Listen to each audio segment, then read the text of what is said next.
Hello guys, कैसे हैं आप सब लोग। आशा करते हैं आप सब लोग बहुत ही अच्छे होंगे और अच्छे से रहिएगा।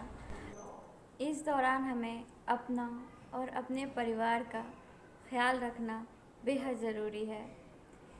इस दौरान अपनी दोस्ती दुश्मनी छोड़कर एक ही रिश्ता याद रखना है, इंसानियत, और हमें हमेशा अपनी इंसानियत को बरकरार रखना है। लेकिन दिक्कत ये है कि इस पूरी दुनिया में कौन इंसानियत निभाना चाहता है और कौन उस इंसानियत का गलत फ़ायदा उठाना चाहता है, यह पहचान पाना ही बहुत मुश्किल है। लेकिन ये हमें पहचानना बहुत ज़रूरी है कि कौन हमारी सच में मदद करना चाहता है और कौन हमारी उस मदद के बहाने फ़ायदा उठाना चाहता है।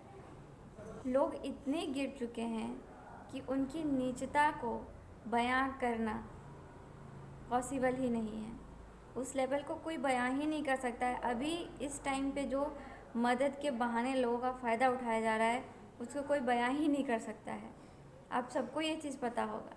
इस दुनिया में एक चीज़ है जिससे कोई नहीं बच पाया है, वो है समय की मार। ये कभी मत सोचिए कि अगर आपने किसी के साथ बुरा किया तो आपके साथ कभी कुछ नहीं होगा। प्रकृति जो है वो सब देख रही है कि कौन क्या कर रहा है, क्यों कर रहा है। अगर आपने किसी को दुख दिया है, तकलीफ़ दिया है, तो वो दिन दूर नहीं जब आप भी उसी परिस्थिति से गुजरेंगे। इसलिए कोशिश यही कीजिए कि कभी भी किसी की परिस्थिति का गलत फ़ायदा ना उठाएं। जितना हो सके किसी की मदद करें। नहीं मदद कर सकते हैं तो उसकी तकलीफ़ को और मत बढ़ाइए। दुआ कीजिए ईश्वर से कि वो जल्दी से जल्दी उस परिस्थिति से बाहर आ जाए, लेकिन उसकी तकलीफ़ों को बढ़ाइए मत। अगर आपने किसी की परिस्थिति का गलत फ़ायदा उठाया है तो याद रखिएगा, भरपाई भी आप ही को करनी होगी।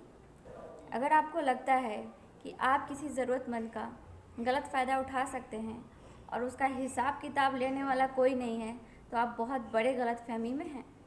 ये जो प्रकृति है एक दिन हिसाब ज़रूर लेती है। इसलिए अपने कर्मों से डरिए, और किसी से नहीं तो अपने कर्मों से ज़रूर डरिए। वो तो खुद को ही काटना होता है। और ये भी ज़रूरी नहीं है कि आपने आज किया और उसका रिज़ल्ट भी आपको आज ही मिल जाए, लेकिन मिलता ज़रूर है। जिस तरह से फल पकने में टाइम लेता है, उसी तरह से कर्मों का हिसाब तो होके ही रहता है, लेकिन समय आने पर। ऐसे विकट परिस्थिति में भी अगर आप लोग नहीं सुधर सकते तो आप अपने विनाश का कारण खुद हो।